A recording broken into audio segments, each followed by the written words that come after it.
어느 날 사라진 시체. 그런데 개연성도 같이 사라졌습니다.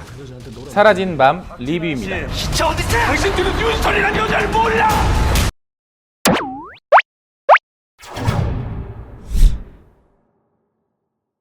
아내를 살해하고 완전 범죄를 계획했던 남편. 그런데 국과수 시체보관실에 있어야 할 아내의 시체가 갑자기 사라지고 맙니다. 남편을 수사하던 형사로부터 사건의 진실이 하나둘씩 드러나기 시작하는데요. 과연 그녀는 정말 죽지 않고 사라졌던 걸까요? 사라졌다면 도대체 왜 사라진 걸까요? 스릴러, 드라마, 영화입니다. 시체 어딨어? 지금 다 그 여자한테 놀아나고 있는 거야. 잘 몰라! 안녕하세요. 같이 영화 보는 남자 엉준입니다. 오늘 리뷰해드릴 영화는 사라진 밤인데요. 요새 밤 시리즈가 많죠? 기억의 밤, 사라진 밤, 곧 개봉할 7년의 밤. 이 영화는 한정된 공간에서 한정된 시간 동안 벌어지는 스릴러 영화인데요. 저는 이 영화에서 상당히 좋았던 점은 주인공 김상경 씨가 연기했던 바로 그 형사 캐릭터입니다. 술에 취해 막 설렁설렁해 보이는 듯 하지만 막상 사건을 수사해 나가고 추리해 나가는 과정은 굉장히 치밀하고 오밀조밀하게 잘 짜여져 있는 마치 그런 탐정 캐릭터를 보는 느낌이 들었어요. 개인적으로는 추리소설을 좋아하기 때문에 이런 뭔가 반전이 있는 캐릭터, 명탐정 같은 느낌의 캐릭터가 영화 속에 등장을 해서 상당히 반갑고 좋았습니다. 반면 그 주인공 외에 나머지 조연 캐릭터들은 굉장히 유치하게 행동하고 있는데요. 저 사람들이 정말 형사가 맞나? 유치하고 의미 없는 행동들만 하고 있어요. 그리고 그 어떤 캐릭터들도 이 영화의 이야기가 진행되는 데 있어서 장치로서조차 쓰이고 있지 않습니다. 재미없는 유머로 시간을 낭비하고 있고요. 그냥 쓸데없이 캐릭터의 비중만 늘려놨어요.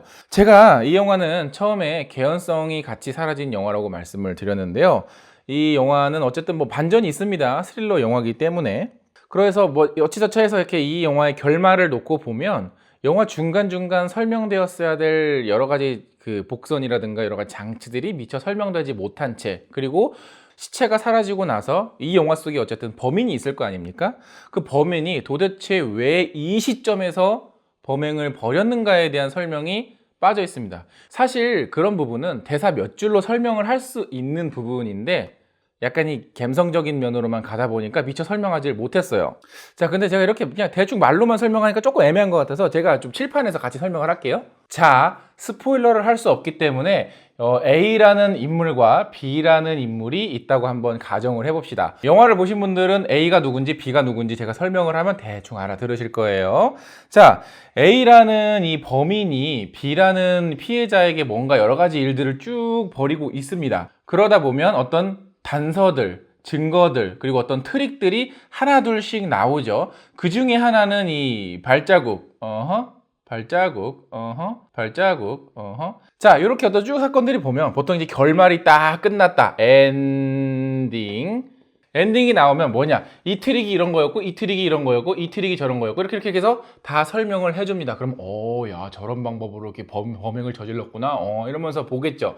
그런데 이 영화에서 결국 이 A라는 범인이 저질렀던 여러 가지 트릭들 중에서 거의 대부분이 설명이 되지 않습니다. 얘는 설명이 됐어요. 얘도 설명이 됐는데, 얘랑 얘는 왜 설명이 안 되지? 자, 그런데 약간 애매한 말을 하나 던집니다. 이거는 환상일 수도 있고 아닐 수도 있다라는 단서를 좀 흘리는데요. 그러면 이 증거가 실제 물질적인 증거가 아니라 B가 본 환상적인 증거라 하더라도 관객들에게는 이런 건 환상이었고 얘도 환상이었고 얘도 환상이었어요 라는 어떤 확신을 줘야 되거든요. 그런데 주지 않습니다. 그래서 이런 단서들의 설명이 빠져 있죠. 그리고 저는 이 발자국이 도대체가 설명이 안 되더라고요. 왜냐면은 알고 보면 한 명이 누군가가 더 도움을 줘야 되는데 그런 사람이 없거든요. 자, 그러면 마저 리뷰로 넘어가죠. 자, 이제 아시겠죠? 제가 이렇게 설명을 하면 분명히 이렇게 또 생각을 하시는 분들도 계실 겁니다.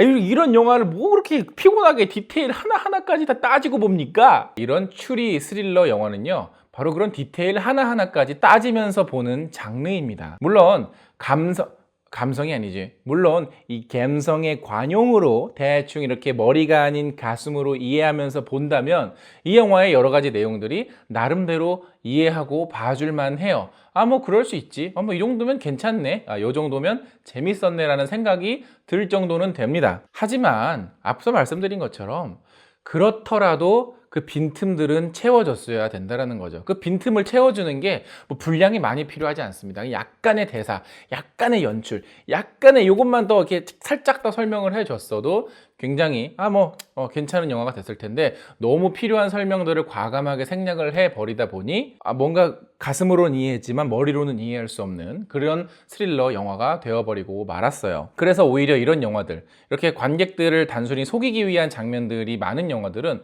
두 번 볼 때 되게 피곤합니다. 왜냐면 저 장면이 나는 필요 없는 장면인 걸 알거든요. 두 번 볼 가치가 없죠. 자, 그리고 이 영화는요, 원작 영화가 있습니다. 스페인 영화 중에 더 바디라는 영화가 있는데요. 제가 찾아보니까 왓챠플레이랑 넷플릭스에서도 그 영화를 감상을 하실 수가 있더라고요. 그래서 좀 이렇게 봤는데 앞에 내용은 뭐 거의 똑같고요. 후반에서 그 메시지, 후반에서의 결말이 조금 다르더라고요. 그러니까 만약에 궁금하신 분들은 원작을 보시고 그리고 이 영화에서 이 조연중, 이 김희애 씨의 동생 역할로 그 공민정 배우님이 나오시더라고요. 반가웠습니다. 예. 화이팅! 자, 영화 보고 오신 분들 계시면 영화에 대한 의견 댓글로 많이 달아주시고요. 영상 재밌으면 좋아요 누르는 거 잊지 마시고 구독 버튼 아직 안 누르셨으면 구독 버튼도 꼭꼭 눌러주세요. 꼭꼭 누르라 그래서 2번 누르시면 취소됩니다. 네, 한 번만 눌러주시면 돼요. 그리고 그 바로 옆에 이게 종 모양 버튼 있죠? 그거 누르면 제가 영상 올릴 때 알림도 같이 갑니다. 그럼 전 다음에 더 재밌는 영화 리뷰로 찾아뵙겠습니다. 다음에 만나요. 안녕!